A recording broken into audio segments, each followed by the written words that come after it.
Sampai kakakku waktu itu ikut ngetuk. Wah, ini kayaknya kamu nggak jadi kuliah, ayo pulang katanya gitu. Datang dibuka pintu itu pembina asrama yang membukakan pintu. Langsung ditinggal. Ya sebelum mengajar aku siapin dulu PPT-nya, PowerPoint-nya gimana. Aku persiapan ngajarnya, materinya itu aku baca-baca lagi. Kembali lagi di Ngobrol Pelayanan dan saat ini saya bersama dengan teman saya. Kami kenal udah cukup lama, ya sekitar 5 menit yang lalu lah. Nah, kita berada di satu tempat dan kita ini jumpanya cukup ngatur jadwal yang lama. Dan untuk bisa ngobrol aja aku jauh-jauh datang dari Dumai ke Surabaya untuk bisa bertemu dengan teman yang satu ini. Perkenalan dulu. Oke. Iya. Oke, namaku Cornelius Valentino Nagata. Nah, biasanya sih dipanggil sama teman-teman atau orang-orang lain Valen. Seperti itu sih. Iya. Iya. Tapi ada Nagatanya. Iya. Itu orang apa? Dari Jepang atau gimana? Bukan. Orang Jawa asli sih, Jawa asli. Orang Jawa? Jawa asli. Tapi bisa bahasa Jawa pasti dong? Oh, bahasa Jawa bisa. Oke, aku juga bisa bahasa Jawa. Oke. Iya kabarnya. Cuma itu aja ya. Iya, itu aja.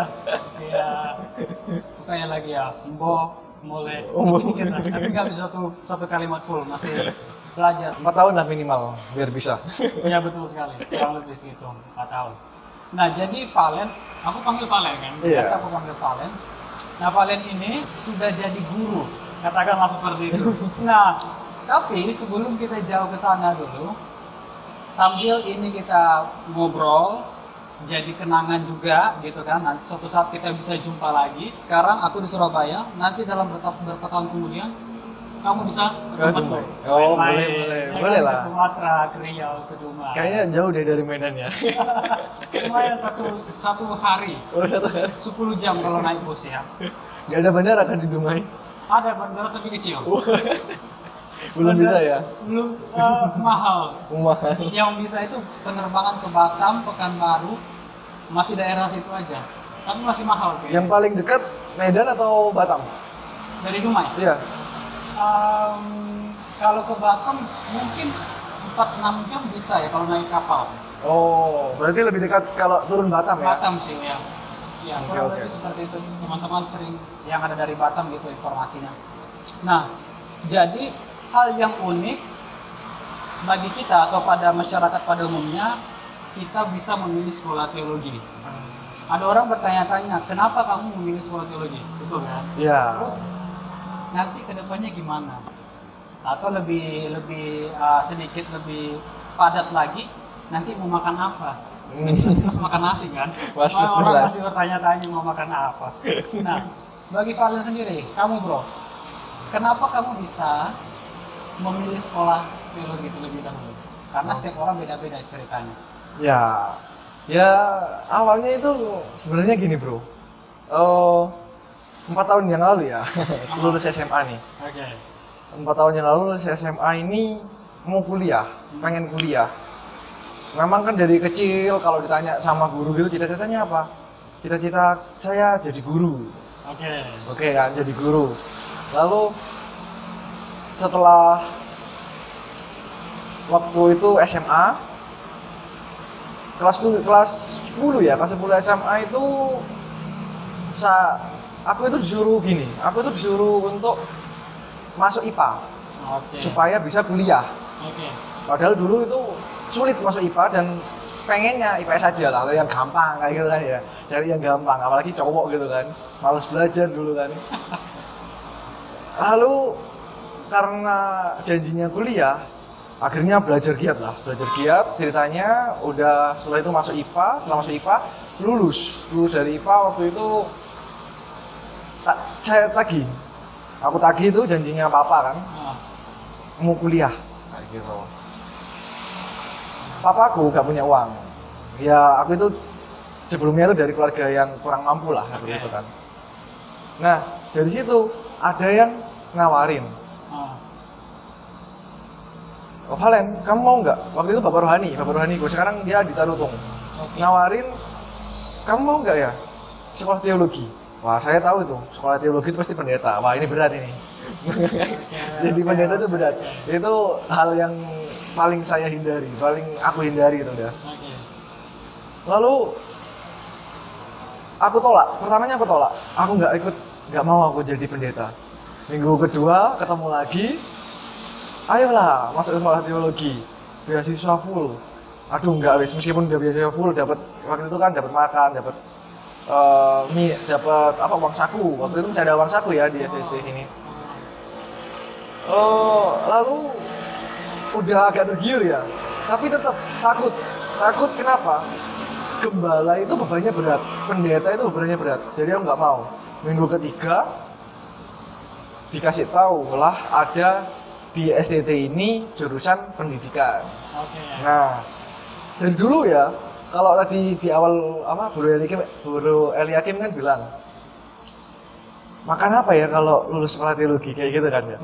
Dari dulu aku ya, meskipun aku ini orangnya dulu nakal dan jarang ke gereja, aku percaya satu hal kok. Aku nggak pernah takut kelaparan. Oke. Nah, makanya akhirnya aku masuk ke sekolah ini. Nah, sekolah ini tujuannya masuknya dulu itu ya karena kalau tadi di awal kan awalnya ya karena nggak punya uang kayak gitu kan, terpaksa lah katanya orang kan. Lalu tapi yang kedua di situ aku bisa kejar cita-citaku. Oke. Jadi guru agama karena di situ ada sarjana pendidikan. Jadi aku sekolah teologi. Nggak pernah aku mikir nanti aku lulus dari sini makan apa enggak. Yang penting kuliah dulu aja. Kuliah dulu, fokus ke kuliahnya dulu. Fokus ke kuliahnya dulu. Nah, jadi pada waktu itu asalmu dari mana? Lumajang, Jawa Timur. Lumajang ke Surabaya itu berapa jauh? 6 jam. 6 jam. So, waktu memutuskan berarti merantau kan? Sampai Ya. dari Lumajang ke Surabaya, merantau itu merantau pertama kali. Pertama kali. Anda anak berapa? Aku ini anak pertama. Aku ini anak pertama dan merantau pertama kali. Oke, itu gimana tuh persiapannya ketika mau merantau dengan tadi itu ada harapan tadi juga ngejar cita-cita tadi. Gimana proses Anda mau merantau tadi? Persiapannya mungkin baca Alkitab, perjanjian lama, jujur ya, aku gak pernah baca Alkitab dulu. pada waktu itu ya. Pada waktu itu gak pernah baca Alkitab. Oke. Jadi persiapanku cuma satu dulu itu, persiapan bawa baju ya. Dulu aku bawa baju itu satu tas, satu backpack, laptop. Oke. Nah, aku bawa baju itu satu, udah itu aja yang aku bawa ke Surabaya. Lalu aku juga itu persiapannya sebelum berangkat itu ya yang jelas formulir, terus ya waktu itu ada uang pendaftaran kan. Meskipun beasiswa full tapi ada uang pendaftaran waktu itu. Lalu juga persiapannya mental sih ya, karena pertama kali keluar dari zona nyaman. Iya, benar sekali. Dimana sebelumnya aku hidup sama keluarga, apa-apa orang tua, makan tersedia di meja, harus pergi ke kota yang aku tahu sih tempatnya di mana, tapi aku nggak tahu di situ nanti aku itu bisa nggak ya hidup kalau jauh dari orang tua lah kayak gitu. Itu kan pertama kali itu ya cukup berat. Nah, Persiapan mental itu ya aku latih lah ya mentalku ya supaya bisa jauh dari orang tua kayak gitu. Nah, di situ udah tahu akan jumpa dengan banyak orang beda suku dari Sabang sampai Merauke. Udah ada bayangan pada saat itu? Ya, Atau jangan-jangan cuma ya area-area Surabaya aja, paling ada jumpa orang Jawa aja. waktu itu aku udah dikasih tahu kan sama Bapak Rohani, nanti kamu di situ ketemu banyak orang. Nah, jadi aku dulu itu orangnya emosian. Oh ya. Emosian ya. Aku emosian. Jadi aku itu nggak bisa yang namanya diganggu. Aku atau temanku itu nggak bisa. Kalau aku istilahnya kalau di sini ada istilah itu senggol bacok, kayak gitu kan ya. Aku dulu itu emosian banget. Oke. Jadi makanya waktu itu Bapak Rohani aku khawatir, aku dikasih tahu di situ nanti kamu itu ketemu sama orang-orang lain. Oke. Orang-orang dari suku lain, kamu harus bisa membawa diri kayak gitu kan. Nah, akhirnya aku mulai persiapan kayak gitu mental, aku persiapkan, terus aku juga persiapkan nanti aku kalau mau di sini itu berarti aku harus menjaga emosi kayak gitu kan. Jadi wah itu berat sih menjaga emosi. Soalnya ya nggak mudah ya jadi orang sabar ternyata. Iya benar sekali, apalagi ketika pada saat itu situasi kita atau karakter kita bukan orang yang sabaran. Nah. Ketika coba menahan, mengontrol aja, menahan aja untuk nggak balas itu butuh tenaga 2-3 kali lipat. Iya betul. Nah jadi ketika masuk tuh udah jalan itu diantar atau pergi sendiri? Oh waktu itu untungnya aku itu punya keluarga besar itu perhatian. Oke. Jadi waktu itu keluarga besarku itu tanteku tepatnya itu nganter kakakku ke Surabaya dan ada keperluan di Malang. Jadi aku dijemput dan aku berangkat di sini sama tante. Nggak sendirian. Iya. Jadi ketika diantar sama saudara masuk ke TKP ke tempat penggembelengan itu Iya. di Asrama Oh di asrama. Berarti ketika masuk ke asrama itu apakah disambut? Oh iya. Jadi ada cerita lucu ya waktu aku masuk asrama itu. Oke. Aku tuh masuk asrama kan, datang di asrama, pintu kan tau lah kalau di Surabaya itu kan tertutup semua kayak gitu kan. Apalagi dulu asrama itu gerbang itu tutup semua sama kayak apa itu ya, atap. Oh, oke. Kayak gitu loh. Jadi ada atap, kalau tahu atap mobil itu yang plastik itu ditutup gitu kan, rapat gitu. Aku ragu apakah ini asramanya gitu kan. Kan kelihatan kecil dari luar kan. Oke. Aku ketuk, kok nggak ada yang keluar. Aku udah turunin mobil kan, terus aku ketuk lagi, permisi kayak gitu kan. Sampai kakakku waktu itu ikut ngetuk. Kakakku ikut ngetuk, wah ini kayaknya kamu nggak jadi kuliah, ayo pulang katanya gitu. Itu lama banget kayaknya. Lalu tiba-tiba keluar, itu aku nggak tahu kalau beliau itu pembina asrama. Oh. Jadi datang dibuka pintu itu pembina asrama yang membukakan pintu. Oh. Woi, Valen ya? Iya. Oh iya, silakan masuk. Masuk, bawa. Nah, langsung ditinggal. Jadi aku bawa masuk, terus ini ya tak tinggal ya. Iya, hati-hati. Aku bilang gitu. Pintu ditutup, udah mereka pergi. Kayak gitu kan. Masuk. Ini kamarmu ya. Nah, satu kamar. Kamarmu, kasurmu yang paling bawah. Waktu itu kan 3 susun kan. Kasurmu yang paling bawah. Aku lihat, waduh. Aku sudah di sini ya, kayak gitu. Tapi waktu itu masih belum belum sadar lah secara mental itu masih belum sadar. Aku nyadarnya cuma oh ini main kayak gitu kan, besok pulang ke rumah kayak gitu. Jadi kayak retret dong. Nah, aku mikirnya gitu kan. Tapi malamnya itu waktu udah sampai di asrama ya, malamnya itu aku kepikiran, iya ya. Besok udah nggak ada lagi ya, aku nggak bisa lihat papa mama lagi. Pagi-pagi mamaku sapu halaman aku nggak bisa lihat. Benar. Aku nggak bisa lihat motor kesayangan kayak gitu kan. Iya. Nggak bisa berantem sama adik.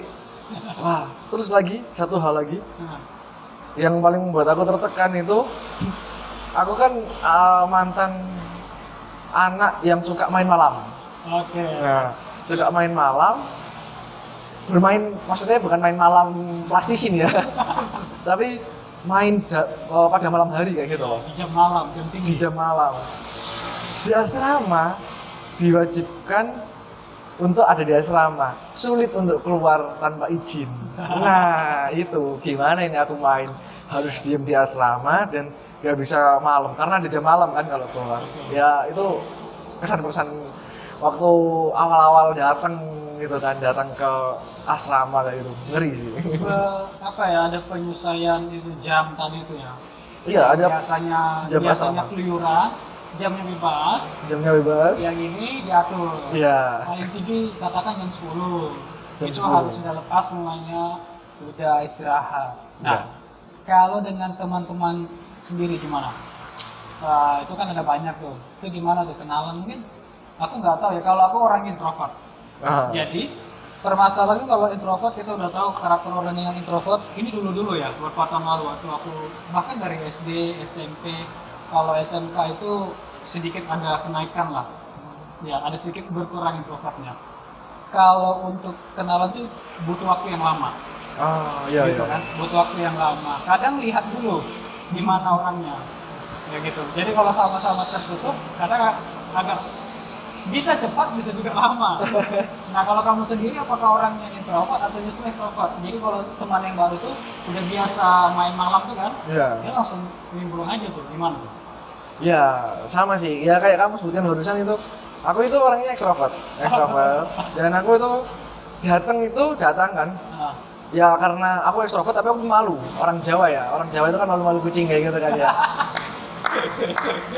Aku datang kenalan ada yang namanya waktu itu kan Esra, oh iya Valen, terus Eca, Valen, Agnes, Valen kayak gitu kan.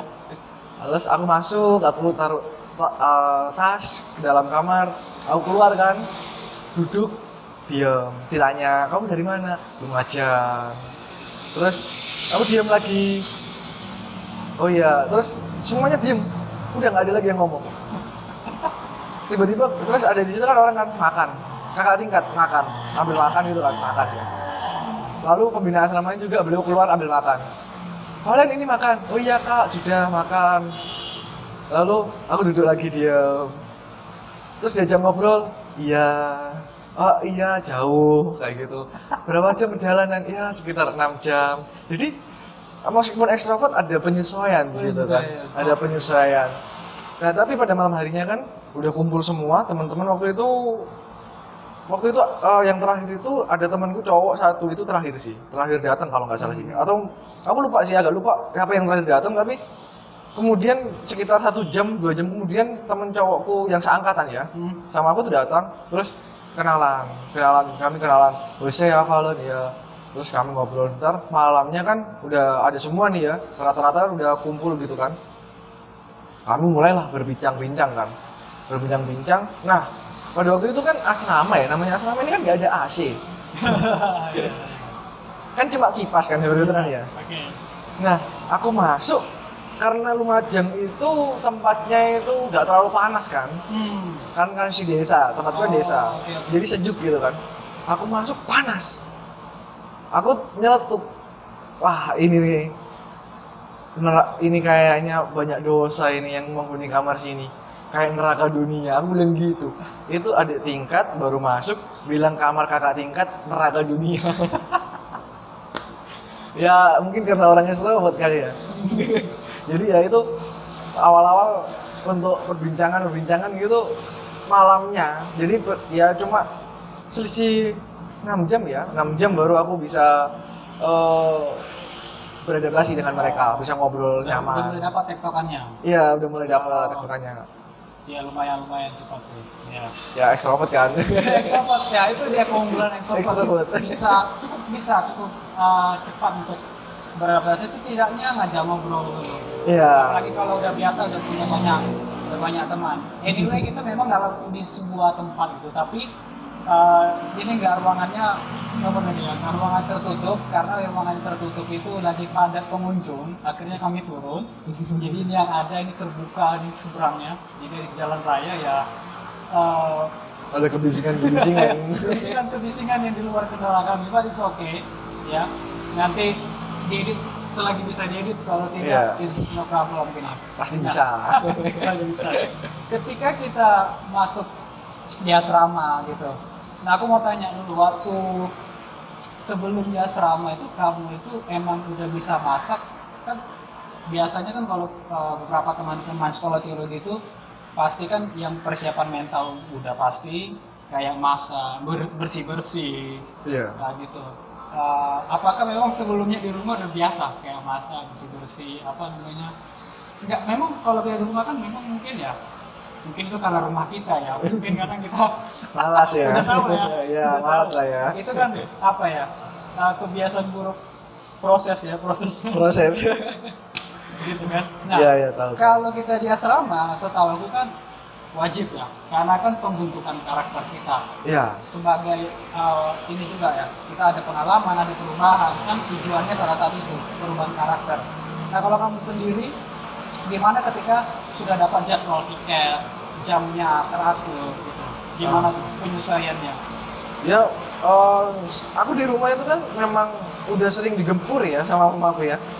Sudah sering digempur, jadi tiap sore pagi itu harus nyapu rumah kayak gitu kan. Meskipun Oh. kadang agak malas kayak gitu kan. Iya, iya, iya. Kalau malas ya aku tinggal pergi main gitu aja. Iya. Ya pulang-pulang kayak gitu. Iya, iya.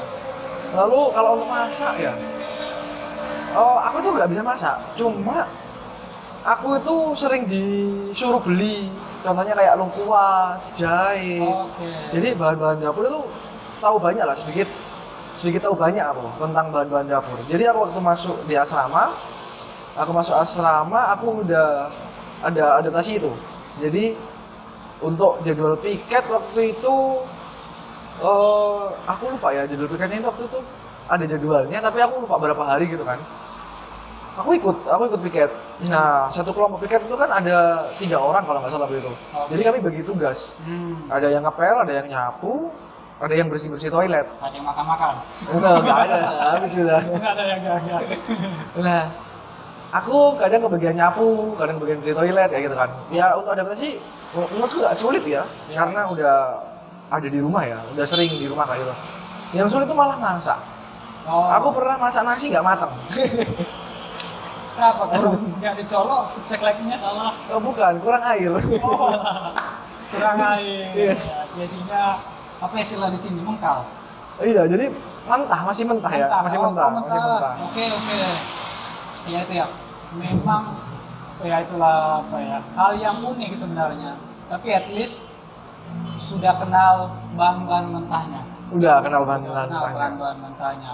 Nah, biasanya ketika kita mulai belajar sekolah teologi, itu ada pelajaran yang sangat menantang, gitu kan? Konsentrasi, juga daya ingat, gitu kan? Betul. Kebuletan. Biasanya itu kalau yang belajar teologi itu bahasa Ibrani, Bahasa Yunani. Iya. Nah, kita bahas 2 mata kuliah ini aja dulu. Oh, ya. boleh. Dari sekian puluh mata kuliah. Nah, ketika kamu itu belajar 2 mata kuliah itu di semester berapa? 1? Nah, semester 1. Waduh, baru datang udah langsung. Iya, ingatku semester 1 sih, semester 1, semester 2, jadi masih anget. Masih baru-baru lah ya. Kalau nggak tahan bisa pusing, pingsan, keluar. Kan ada pasti yang keluar gitu kan. Ya, pasti ya. Gara-gara susah Ibrani atau Yunani, nggak sekolah nggak lanjut. Ada teman lah gitu, nggak usah disebut. Iya. Ya mungkin di mana-mana itu ada gitu ya.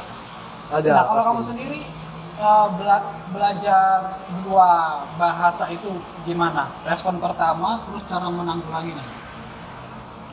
Oh, jadi aku itu waktu itu kan karena aku kira ya, aku kan baru masuk. Nah, aku kira memang itu hal yang wajar ya. Jadi aku baru masuk dan aku itu belajar Yunani, bahasa Yunani, Iya, iya. dan plus Ibrani kalau nggak salah Oh, waktu itu. yes. Jadi 2, langsung dapat 2. Iya. Ibrani, Yunani semester 1.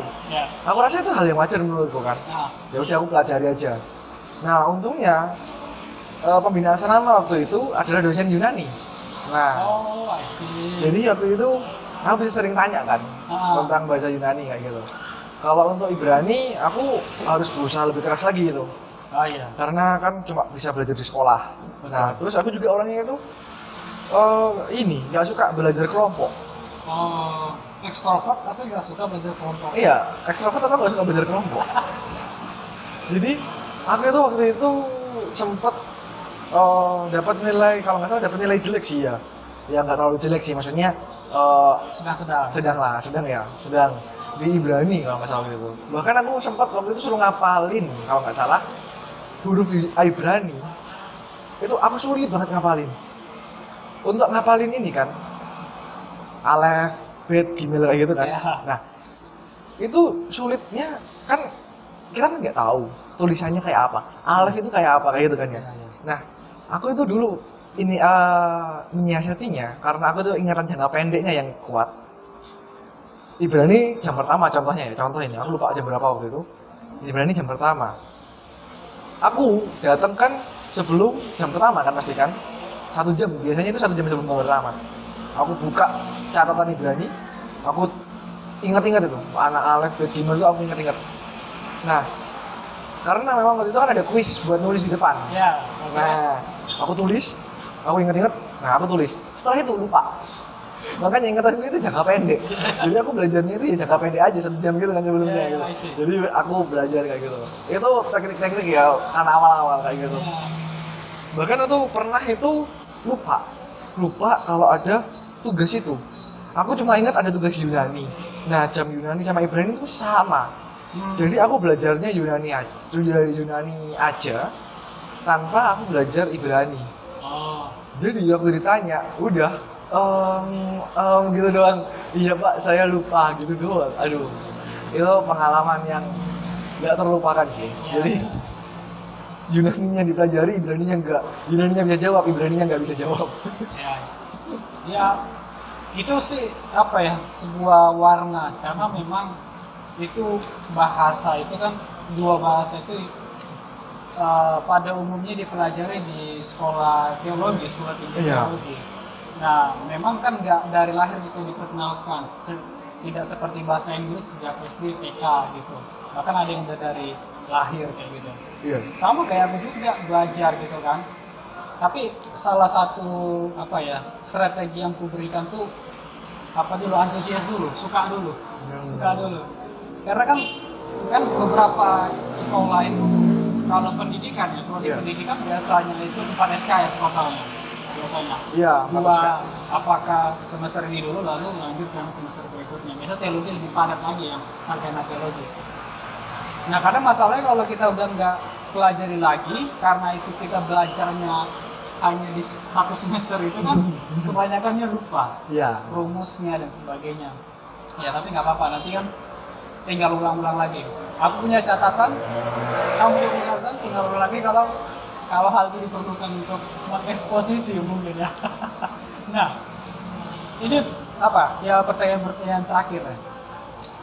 Ada orang menganggapan kan kalau orang yang sekolah teologi itu prosesnya beda-beda. Ada yang menganggap prosesnya itu senang-senang aja, mungkin dia sudah berserah gitu kan, atau enjoy dengan dan sudah tahu prosesnya. Ada juga yang jatuh bangun. Nah gitu. Nah sekarang kamu pernah nggak merasakan situasi down pada saat di pertengahan perkuliahan? Bisa itu mau sekolah, waktu saat belajar, entah saat pelayanan. Sebagai manusia mungkin kita pernah down ya. Apa yang membuat dirimu tuh bisa bangkit lagi? Kira-kira kalau pernah? Wow. Ya waktu itu bukan down sih sebenarnya ya. Kaget, lebih ke arah kaget. Pelayanan kan di STT itu kan ada pelayanan 2 bulan. Pelayanan 2 bulan. Pelayanan 2 bulan di gereja di luar Surabaya kayak gitu kan ya. Oh.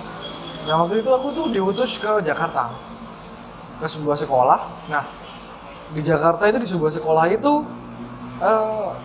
karena aku pikirnya kan mungkin nanti sana itu aku jadi singer atau ngajar kayak gitu kan karena ke sekolah kayak gitu kan ya, atau istilahnya minimal lah jaga TU lah atau kayak apa kan. Nah aku lupa waktu itu tuh ternyata hari libur panjang ya semua sekolah ya, SD, SMP, SMA ya. Oke. Libur panjang, jadi di situ nggak ada murid. Nah kagetnya apa, waktu itu bangun itu jam 5 kayak di asrama ya, tetap lah bangun jam 5 oke lah menurut kan doa. Tapi setelah itu bangun terus, istilahnya melek terus kan ya, melek terus itu melakukan pekerjaan keras itu kayak misalnya pekerjaan kasar.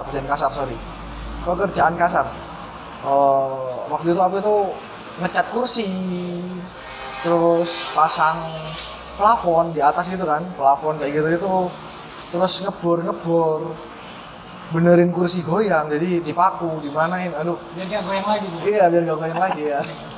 Jadi apa namanya, itu kaget menurutku, itu kaget karena kayak tenagaku itu ya sehari 2 hari, itu 2 bulan bayangin. Oke. 2 bulan kayak gitu terus, dan waktu itu kalau nggak salah sekitar cuma 2 minggu kami itu apa ya saya udah sekolah masuk kan, jadi udah nggak ada pekerjaan gitu tuh 2 minggu, jadi kami bisa agak nyantai di 2 minggu itu kan. Tapi itu menurutku kaget. Nah di tengah-tengah itu aku bukan down ya, tapi kayak karena kaget kan, jadi kayak wah ini kayaknya ini nggak jelas ini kayak gitu kan ya. Tapi Ya. apa namanya, aku cuma percaya satu hal tok waktu itu kan, kalau apa namanya Tuhan yang bawa aku ke sana, itu pasti Tuhan nanti akan yang pelihara, Tuhan yang kasih kekuatan kayak gitu. Nah, lucunya selama 2 bulan tenagaku diforsir seperti itu, nggak sakit. Aku nggak sakit sama sekali. Nah, setelah aku pulang waktu itu libur seminggu, aku pulang ke Lumajang. Sakit aku di pertengahan minggu. Jadi aku sakit selama 2 hari. Sampai Lumajang baru sakit. Berarti sakitnya itu bukan di tempat praktek ya? Bukan. Tapi di rumah sendiri. Iya, di rumah sendiri. Yang mana bisa dirawat sama keluarga. Nah, puji Tuhannya itu, dapatnya di situ. Iya, benar sekali. Wow, itu luar biasa. Jadi saat memang fisik itu lemah gitu kan. Tadinya kita berserah, tadi kan kamu berserah gitu. Berserah. Karena kalau sempat di tempat orang, repotnya waduh berapa kali itu. Kitanya minta tolong orang yang bisa sungkan. Iya kalau bisa, kalau nggak sempat gitu ya. Nah, tapi ya puji Tuhan ya, Tuhan tolong. Makanya sebagai mahasiswa teologi itu hal yang diingat itu penyerahan penuh sama tetap berdoa gitu. Itu membuat kita bisa bangkit kembali pada saat itu. Apapun situasi kita ya, mau tadi kerja kita ekstra ya sebagai proses kita, pembentukan kita, atau pada saat kita lemah fisik seperti itu. Nah, saat ini Valen ini dia sudah lulus dan yang informasi yang saya tahu dia akan atau sudah menjadi guru. Sudah menjadi guru agama. Jadi pada saat ini saya sedang ngobrol dengan Pak Guru agama muda. Luar biasa. Apa yang kamu persiapkan untuk menjadi seorang guru agama SMP? SMP. Ya, salah satu sekolah SMP di Surabaya. Itu apa yang kamu persiapkan sebagai guru muda ini, baru nih? Apa aja nih? Karena waktu ini sangat sibuk sekali untuk juga kita ini berbagi ceritanya ini. Kita ambil waktu yang biar bisa. Monggo.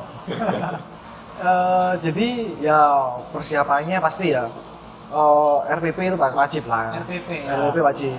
Nah, RPP itu mau diminta atau nggak diminta wajib dibuat pasti kan. Aku kalau mau ngajar gitu ya besok ya, aku baca bukunya, aku rangkum, ambil poin-poin penting, aku buat PowerPoint-nya. Poin-poin pentingnya aku masukin ke PowerPoint. Jadi poin-poin penting ini nanti aku pelajari lebih dalam lagi, ya sedikit modifikasi ya. Nah, poin-poin ini aku ambil dari buku pegangan siswa. Jadi kan ada buku pegangan siswa di sekolah itu, jadi aku dipinjami dan untuk dibaca-baca kayak gitu kan. Ya, jadi ya sebelum mengajar aku siapin dulu PPT-nya, PowerPoint-nya gimana, aku persiapan ngajarnya, besok ngajarnya itu materinya itu aku baca-baca lagi. Lalu aku juga siapin materi diskusi. Karena memang harus kan aku ikut itu kelas 7-nya itu kurikulum Merdeka, kelas 8-nya itu kurikulum 2013, K13. Jadi karena kurikulum Merdeka, aku harus belajar lagi kurikulum Merdeka. Iya, betul. Aku belum tahu kurikulum Merdeka kan. Kurikulum 2013 saja aku juga sedikit tahu. Akhirnya aku juga harus belajar lagi kurikulum 2013. Banyak ya, untungnya ya ada YouTube ya. Benar sekali, ada YouTube. Jadi aku lihat tutorial di YouTube kan. Ini kurikulum 2013 ini apa sih? Kurikulum Merdeka itu apa? Aku lihat di YouTube lah.